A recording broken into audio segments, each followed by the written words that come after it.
What's up, everyone? It's Firoz. Welcome back to another video to keep you ahead of the curve in the crypto world. Today, we're diving into the top 5 AI coins that have been absolutely blowing up in Mindshare over the last 12 hours.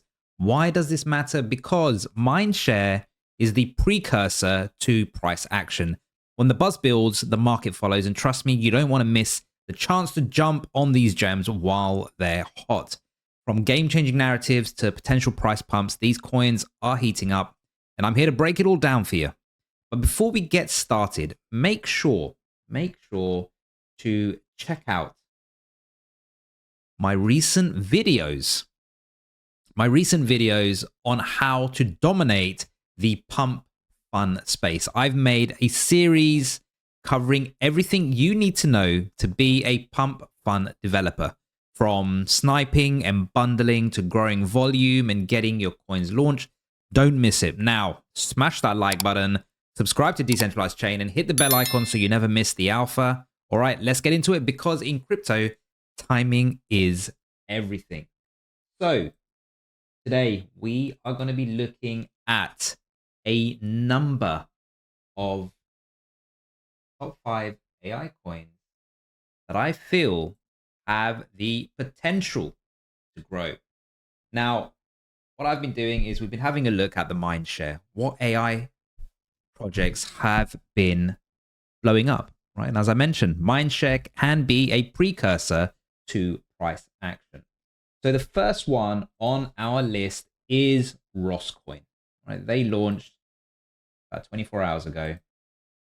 Got a website all set up, all dedicated to Ross Albright. And interestingly enough, I had a little look. I was thinking, what is it about this that's giving it the Mindshare? Why are people looking at it overall? And there's a number of things when you look at Mindshare, right? But overall, if you have a look, market cap 21.6 million. Now it's ran pretty high quite quickly straight out the bat. We'll have a look at the chart in a bit. Again, holder increase, we're seeing engagement increase, we're seeing impressions. All of these things are making noise in order to give it that bump in the Mindshare. And as you can see, the Mindshare has slowly been creeping up, which is always a positive thing. But what's it about? What's it actually about? And why should you care? Why could there be a reason it's going to pump? What's good about it? AI powered. It seems to be the narrative for most things. It's amplifying the Ross Albright voice and ideals, which is always a great narrative. They got clear goals around what they're trying to do, right? It's around freedom, decentralization, privacy, and that resonates along with the crypto ethos. Innovative tech, still yet to be seen, but the idea is that they're combining the top AI frameworks into what they call a self-evolving swarm. I could say that it's a risk-free strategy to a certain extent. It safeguards Ross's reputation while maximizing the social impact. I mean, Ross is well known all throughout the crypto space anyway, so you are kind of pushing on that. And again, for transparency, the developer has locked tokens up for a year and again, donated to Ross. So again, I think they've got a strong ethical stance, which may well resonate with people. The potential around it, you've got cultural impact, technocultural artifact, scalability, AI swarms. If you haven't, check it out. Swarms are the idea between swarms is that you have multiples coming around a single problem. So the more that you throw at it, the quicker you should get to the resolution around it. You've seen how AI is used in corporate world. And again, community building, they got a decent momentum behind them. Digital art meets function. So again, a good fusion of text and sort of performance around it. I think challenge is execution risk, right? I think when you look about it, are you merging multiple AI frameworks? It's ambitious. They all have to be able to talk to each other. They all have to be able to work with each other. It's an ambitious thing from it. Public perception, I would say, you're directly trying to tie it to Ross Albright. So that's the kind of, it can be polarizing for some if you kind of look at it that way. And again, the awareness, the success hinges on the community's ability to amplify and sustain the attention. So let's have a look. How's it actually been performing? So again, I mentioned it's been out no longer than 24 hours. Straight out the bat. Again, it resonates well. It's strong in terms of the actual coin in terms of where they're coming from. And this went straight to a 33 million market cap. We've seen a fair bit of retracement since then. That kind of did that within the first 3 hours of launching. Since then, it's kind of retraced its way back down again. I think if you're potentially looking for, a lower point to get in, the 15 million mark, 16 million mark market cap range seems to be an ideal opportunity. If you can get a dip that low, that might be a decent risk reward from that perspective before you kind of see the upside, and then before it goes to kind of test the all-time highs. But that's where we are with RossCoin. The next one on my list is here, NeroBoss. So let's get the website up for NeroBoss. So they've got their Twitter. And really, what NeroBoss is aiming to do here, again, right, let's just make this a little bit bigger so you can all see. Innovation, AI-driven metrics. I mean, everything's going to be AI here. They're all going to be, I'm going to say, singing from the same hymn sheet more than anything else. These guys here, what are they doing? They're kind of blending historical inspiration with cutting-edge AI, as they call it. Tyrannical leadership as a brand. I don't know. It depends. They've got a unique narrative here. They're inspired by Roman power dynamics. So again, everyone's always looking for a bit of an angle in terms of where do they stand up? What are they going to do? And this is kind of, the angle that they're going with here as well. I think the interesting part is that obviously they're leveraging on the multimedia mastery piece. So real-time voice responses, which I think is pretty cool. It's different from just always seeing text. Generative content, which most of the AI pieces are doing anyway. And again, meme-driven community. Again, if the meme drives, if the community likes it, then you are most likely going to get a sustained decent group behind it as well. They got an SDK as well, which is always good. Software development kit for launching custom AIs, with autonomous capabilities. This seems to be sort of targeted around marketing and engagement, which, may work quite well if you're actually trying to launch your own project and you need a bit of support from that. And again, utility-driven tokenomics. So, they've got a burn-based model. We've seen with burn-based models, you burn tokens, you see a price go up. There's that kind of quick price appreciation that you kind of get from it. What's the potential that we see around it, right? So new frontier in social networks. What does that mean? Potentially they could redefine AI in shaping digital communities, market communities. User-centric features. So they've got pay to launch AI agents. So it's kind of like your pay-as-you-go type situation. Real-time interactivity, which is kind of what you want rather than a lag. And again, exclusive content to create tangible value for holders. Now, community empowerment. Again, they're, building on the sort of Roman Empire. All they're trying to do here is really, build an empire-like loyalty, leveraging memes, collectibles. So the idea is you need to have all of these things in order to drive it at the end of the day. Challenges. So execution complexity. I think there is a high dependence on integrating multiple systems. It's not straightforward integrating multiple systems. Everyone likes to talk about, we're going to integrate multiple systems. But in reality, these things do take a bit of time. Similar to the previous project we just spoke about. If you're going to integrate multiple systems, you need to have someone that actually understands how to integrate these. SDKs need to be in place, software development kits need to be in place in order for these things to happen. And again, awareness gap. I think this is going to require a strong push to attract the attention. AI is becoming quite saturated overall. In terms of how it's been doing around Mindshare, market cap 5.16 million, right? So this is a fair bit lower than the previous one that we've seen. Fair number of holders, a bit of a drop over the last week, but the same goes with Mindshare. Mindshare kicked off, started off high. It seems to be flatlining a bit, so you might find yourself that you're coming to a potential baseline before you kind of start looking to move upwards. And again, similar story to before. Out the door. I mean, this has been running for the better part of well over a month now, or coming into a month, which is good to see that it's still kind of sustaining from the previous sort of run. But back towards the end of December, that was kind of like AI season anyway. So everything coming out with AI was pumping up to 30, 40 million, which is what we've seen. But since then, you've seen a solid retracement like we always see with most of the projects. But here it's managed to sustain. The floor is around 1 million here. And, it's kind of supported that pretty well. And now we're just seeing a slow, gradual increase. We've kind of got our way up to 3 million. It's kind of testing at around the 7.2 million. We're sitting at around 5. So I think it has potential to go up. I think around 11 million, you most probably get a bit of a pullback.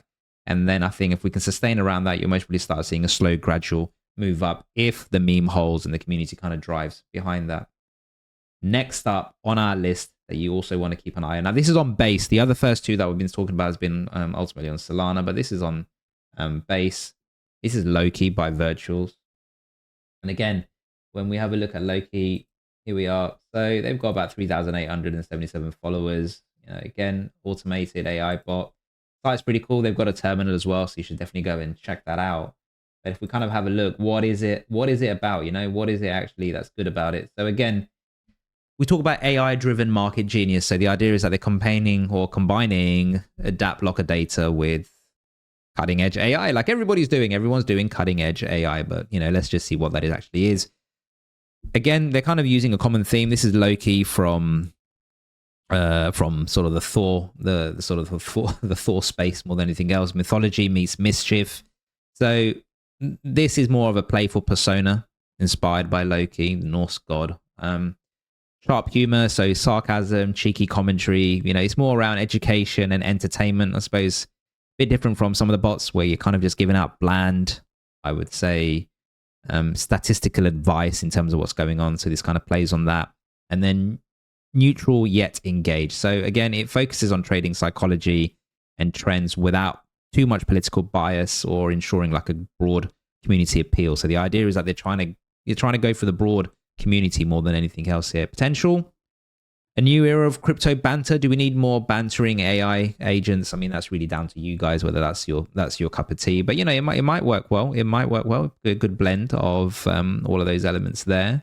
Cross market relevance. So again, you most probably get an appeal to crypto veterans, newcomers alike, because everybody is familiar with it's a mix of wit and wisdom at the end of the day, and everybody knows who Loki is really. And again, talking about Loki, it's a memorable brand as well, right? Everyone knows who the Norse god of mischief is. It's nothing new. So that's good. So it can stick.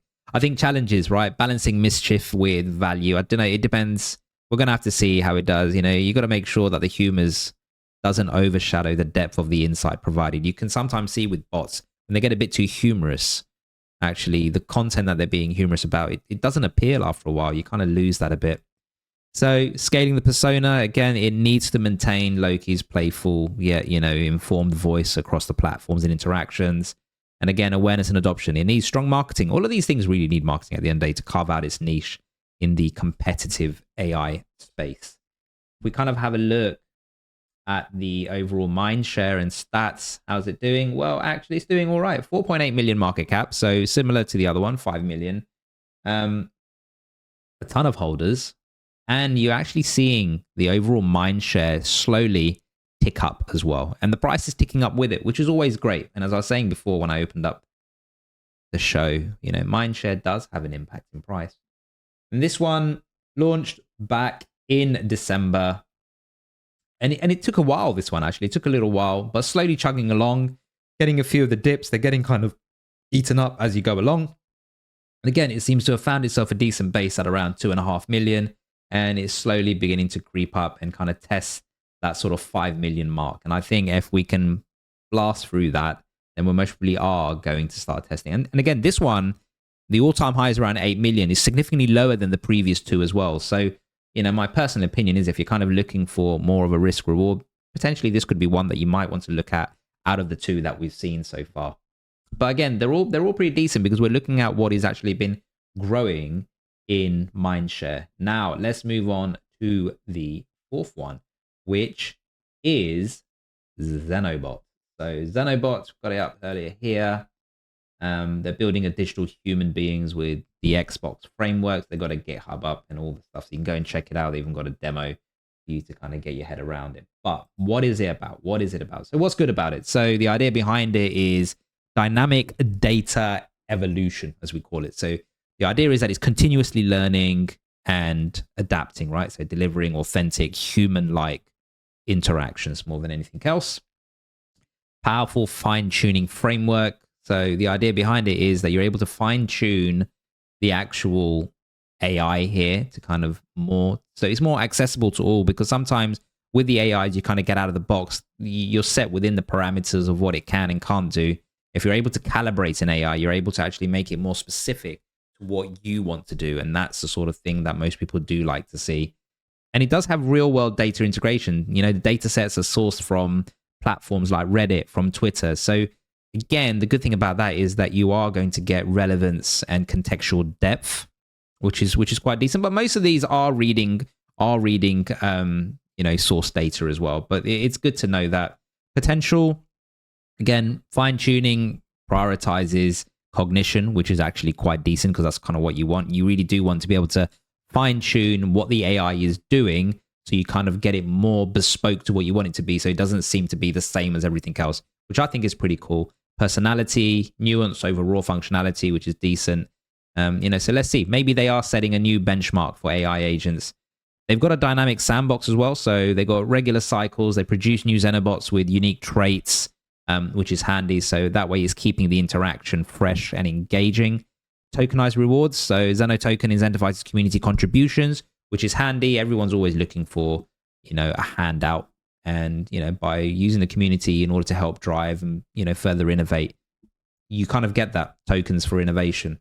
And they've also got decentralized data partnerships. So they've got collaboration with Blockmesh to enhance scalability and ultimately data set diversity. The more data sets you have in, the much more broader your analysis can be, which is actually pretty decent. Challenges, though. Again, seamless integration of decentralized data, fine-tuning, token anonymous, all of these things require precise coordination. So I'm going to go back to what I've been saying. It all comes down to integration. If these AIs can genuinely integrate like they can, or like they do, like they say they do, then I think you're off to a flying start. Again, adoption hurdles, they're going to need some strong marketing, demonstrate that the tangible benefits of fine-tuning over generic AI models, right? And I think if you can show that your AI, fine-tuning it, you get a much more better output than the generic frameworks that are out there, then I think you're on a roll here. And again, community engagement, they got to sustain, they got to participate. It all depends on clear incentives and ease of use more than anything else. Let's have a little look at how it's doing in terms of Mindshare. So 8.5 million. So it's a little bit higher than the other ones, but mind you, in terms of kind of when you do look at that, the highest that the others have been are around 30 million. So you kind of do have a fair bit of a run to go on this one. 5,600 holders. And again, Mindshare did drop, but most things dropped around, about a week ago anyway, with the drops in the market. AIs did take quite a bit of a hit, but they're all slowly recovering. But here we can see recovering and Mindshare is slowly going up, which is always great to see. And then here, let's have a little look. So the peak was at 22. It was released in November. It kind of just slowly trolled along, which is good. And then obviously around mid-December, everything in AI was just absolutely popping. So people were really picking this up. And we saw the increases. We've kind of seen where we've kind of had some decent pullback, support and resistance. So now clearly here, we're kind of riding at around $7.3 million market cap. And I think this has a fair bit of run left in it, in all honesty. I think we're going to see the last 3 days, we've slowly been seeing the gradual increase in price. And likewise, as I said before, the Mindshare has been increasing. So that's kind of what we're kind of seeing here, which is reflecting in the price in terms of what they're doing. And then our final one that we want to look at, because it was 5 in total, is UOS, Universal Operating System. Got a website up and running. They've got a Earth terminal. They've got a Conscious terminal. Got a GitHub with all their source code. But what actually is it? So the idea behind this, and I relate to this a bit more than anything else. The idea is that they've got human AI symbiosis. So what do they mean by that? 51% human and 49% AI split. Now, those of you who do know that I do a lot of work within the AI space. I do that for a day job. And one of the things that I do is looking at how you can incorporate AI into the corporate space. And you can't let AI just run by itself in any corporate environment. It always requires a certain element of human interaction and intervention. And I think this is where the angle is here, which is kind of like a split between making sure that there is oversight rather than the AI just running free, doing what it wants to do, which is good. They've also got a creative evolution, tokenized digital asset offspring. So again, produces art, music, games, other IP. So you're blending human creativity with the AI scalability. So I think this is one where I think would actually run more in terms of actual being able to be an actual valid use case overall. Again, community driven is fully open source. Everyone loves open source. You've got shared ownership of digital assets and the governance via the UOS token. So there is utility from that perspective. And they've got pretty cool IP framework. So blockchain-based system for transparent, automated revenue sharing from IP monetization, which is pretty decent. Potential, again, you've got a new digital economy coming out of it. They could redefine, seeing how it goes, digital asset ownership. You can get passive income for token holders, basically. At the end of the day, everybody loves passive income. Everyone's looking for the next revenue generation stream. Passive income is one of the ways. Market differentiation, they are different, right? 51-49 split. No one else is really talking about that. Everyone's just saying, hey, our AI does it, configure it, set it off, and let it do what it needs to do. This is slightly different because you're kind of making sure there's a bit of oversight. Collaborative governance. So they've got a DAO mechanism here, again, which empowers the community to have a say. And, that's always a good thing when communities get an input into the direction of a project. It does bring them a bit more together. Future-proof scalability as well. So you got AI-driven adaptability. Again, the idea behind that is that you're ensuring that the platform evolves with user needs. And again, that comes from the user input and the DAO that they've got in order to drive that. I think the challenges here are going to be complexity of execution, right? Balancing human creativity and AI autonomy in the real world, does require constant vigilance. It's not straightforward as doing that, but it's a unique proposition, which we look at it. Again, like we said before, community engagement. You need to be able to sustain that. So it depends on the clear value props that they're getting out of it at the end of the day. And again, adoption education. This is going to require some robust communication to highlight the benefits over tokenized IP and its broader implications. In terms of looking at the overall Mindshare, how have things been developing? So $7.5 million market cap, over 3,300 holders. All of these things have been increasing over the last 7 days, right? So this is really good to see. And Mindshare, we had a little peak a couple of days ago. It's slightly driven down, but overall the Mindshare this has had is more than all the other tokens over the last 12 hours anyway. So this is something that you do want to pay attention to. And again, this one came out mid-December. It kind of just slowly rallied along. And then towards the end of December, we saw an instant pump, like with most AI tokens, going straight up. This one hit $40 million market cap. Since then, it's retraced significantly, actually. And I think it's a decent retracement. You've had a pretty much massive drawdown, all the way pretty much down to about 90% drawdown. And again, you know what? It stayed at 90%, found a solid base at 4 million, and is slowly sort of ticking away. I think we're seeing a bit of a pullback from 11. But again, risk reward, where we are, we're sitting about 7.5. I think there's quite a easy potential to do a quick 2x on this one if you wanted to. But overall, their proposition is quite unique. So there you have it, guys. Top 5 AI coins that have been blowing up in Mindshare. If you did like the content today, please do subscribe to the channel. It does help to grow. And I mentioned before, if you're interested in creating your own pump fund tokens and actually getting them to launch, getting them to bond, then definitely check out the series that I've been creating. We've done about 3 videos so far. There's about 10 in total, and each one builds on the other one. So make sure you check it out, like, subscribe, drop your comments below if there's any other AI coins you want me to review, and I will see you in the next video.